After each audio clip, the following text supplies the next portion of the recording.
114. sual. Assalamu alaykum ve rahmetullahi ve berekatuhu. Ustaz, bir ayalning, ya'ni hijobsiz ayol uchun uyda qaynoptisi va balog'atga yetgan o'g'illari oldida boshdoq kalt kiyimlar bilan turish to'g'rimi? Qaynotimizning oldida yalangbosh yoki qisqa qo'l kiyimlar kiyalamdiq? Javob: Va alaykum assalom va rahmetullahi ve berekatuhu.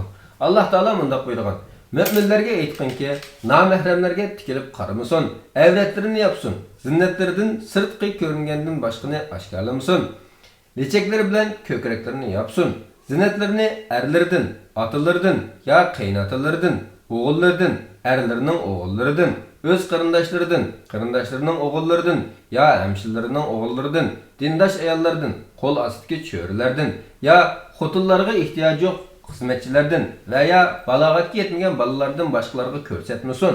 Yoşurgan zinetlerinin bilinişi üçün ayağlarını yer vurmusun.